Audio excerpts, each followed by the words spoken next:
Today we're going to be looking at if fearful avoidants even miss their exes. But I think really the better question isn't so much if a fearful avoidant will miss their ex, but rather when they will miss their ex. So I've decided the best way to lay out this video is actually by following the breakup process that a fearful avoidant will go through so that you can understand the world a bit better from their point of view. Ultimately, there are 6 phases that a fearful avoidant will go through after a breakup. And yes, missing you will happen, but again, it's a matter of when and not if. All right, so let's get started. Phase number 1 is simply just understanding the difference between what a fearful avoidant is and what a dismissive avoidant is. And in order to describe the differences between a fearful avoidant and a dismissive avoidant, we first need to have kind of a greater understanding of attachment theory as a whole. So really, there are only 2 categories of attachment styles. There are secure attachment styles and insecure attachment styles. The secure attachment style is essentially like this holy grail that you're always hoping to shoot for. Of course, most people visiting my websites, visiting the YouTube channel, they still have work to do on that front, myself included. Yours truly took a test, and I might be a little bit of a dismissive avoidant. More on that in a minute.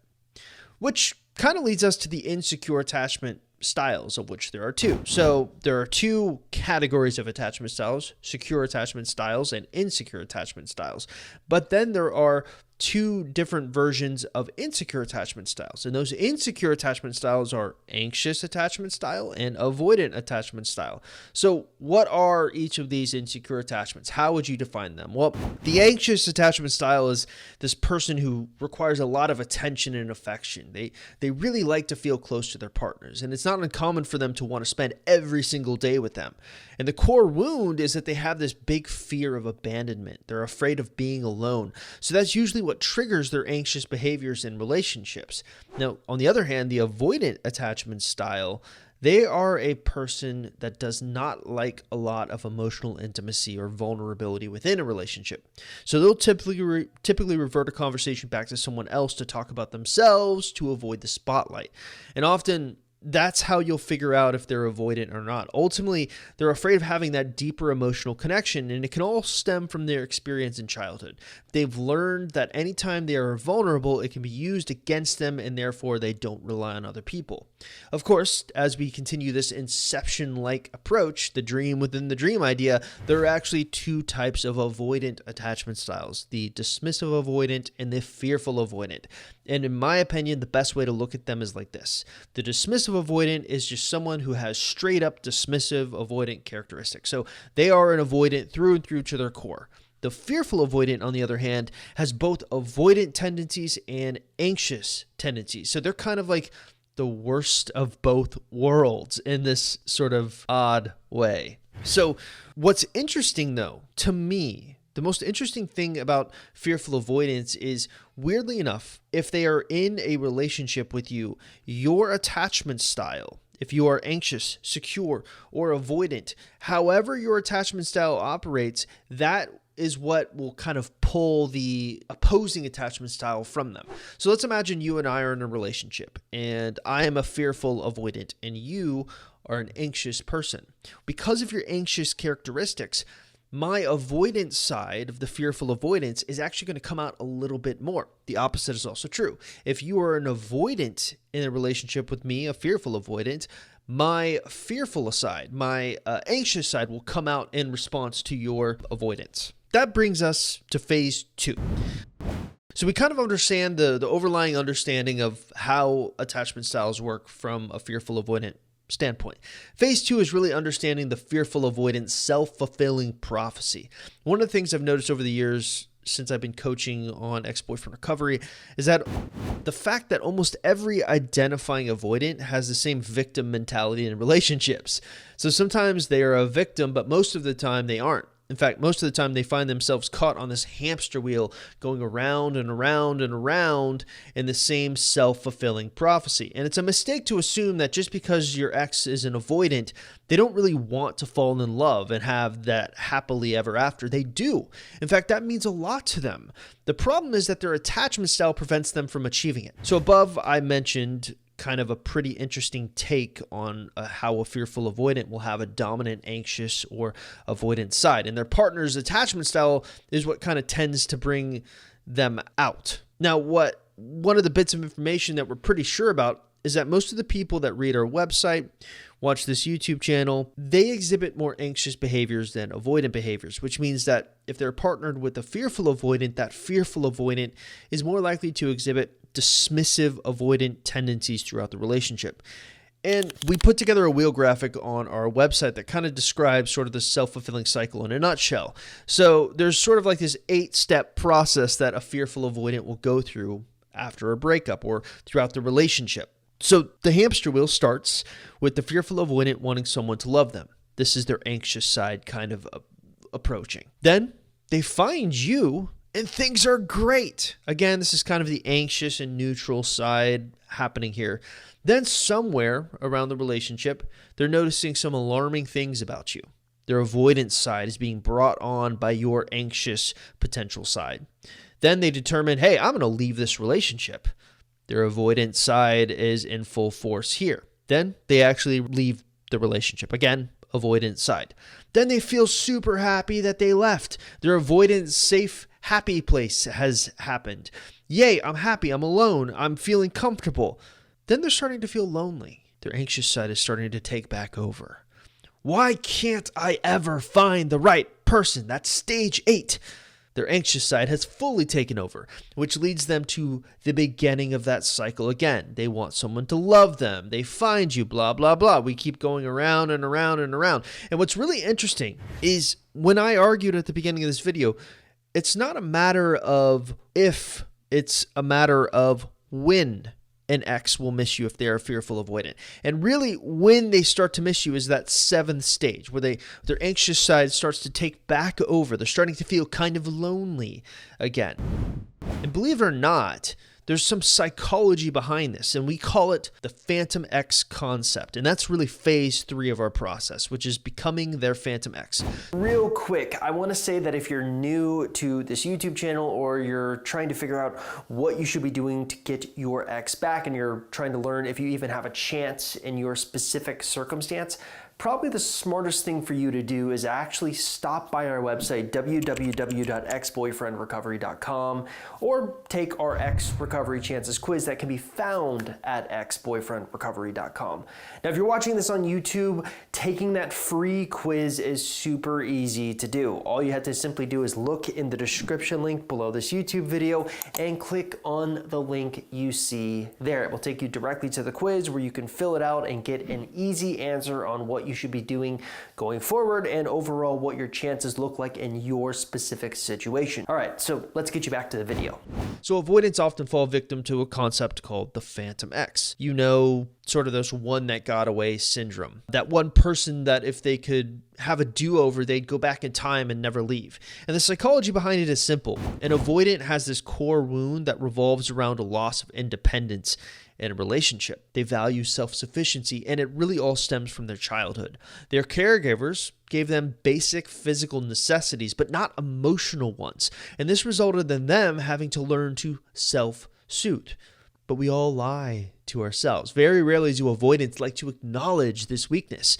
So most go through their entire lives not diving deep and asking themselves the hard questions to improve that potential issue with themselves. The best analogy I can actually think of to illustrate this point has to do with Carl Jung and the concept of the shadow.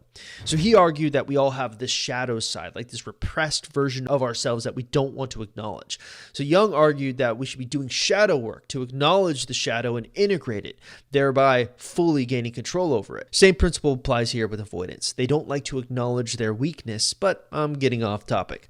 A perfect relationship for an avoidant is one in which they can manufacture the feeling of longing, but do away with the actual work of creating it.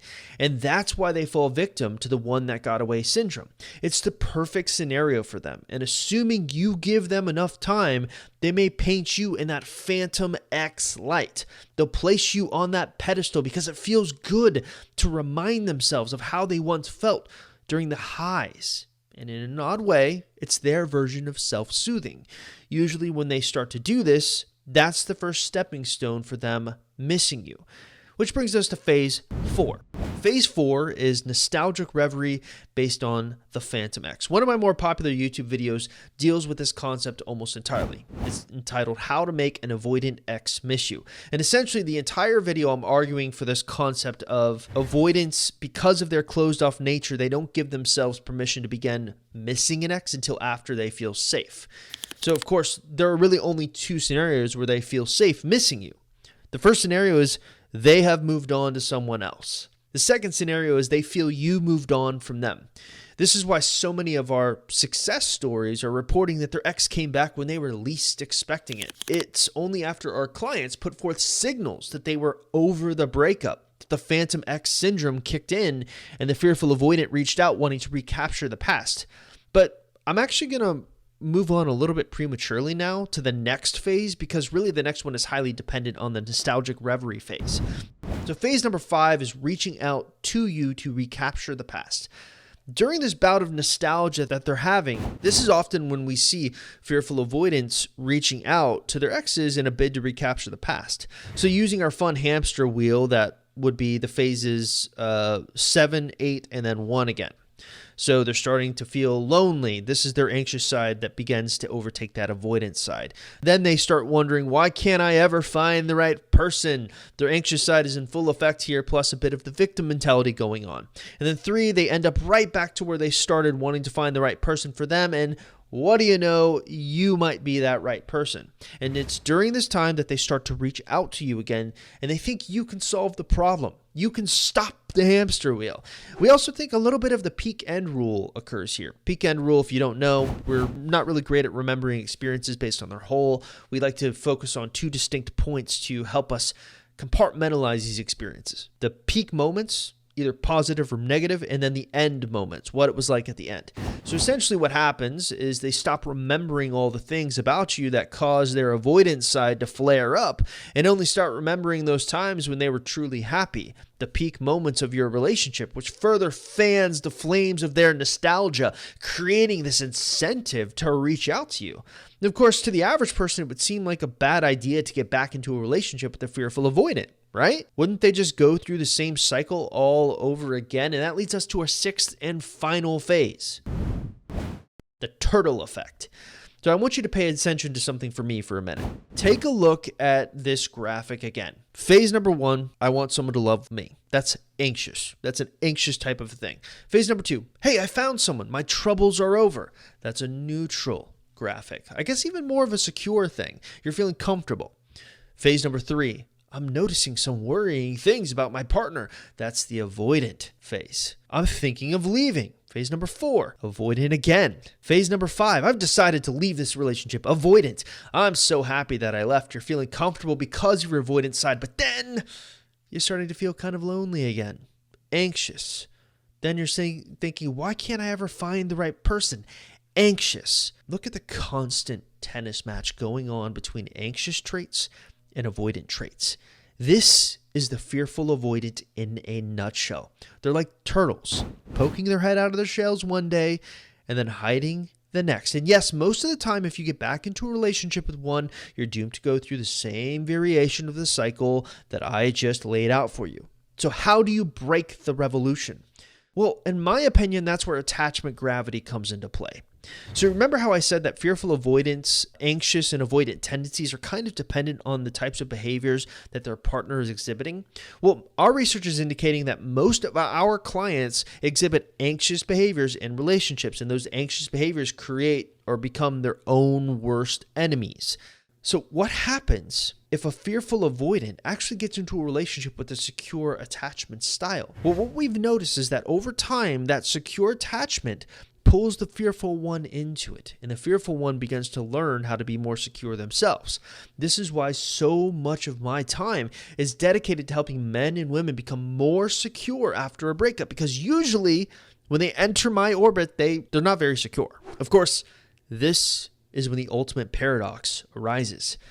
Secure people usually aren't attracted to fearful people. They're attracted to other secure people.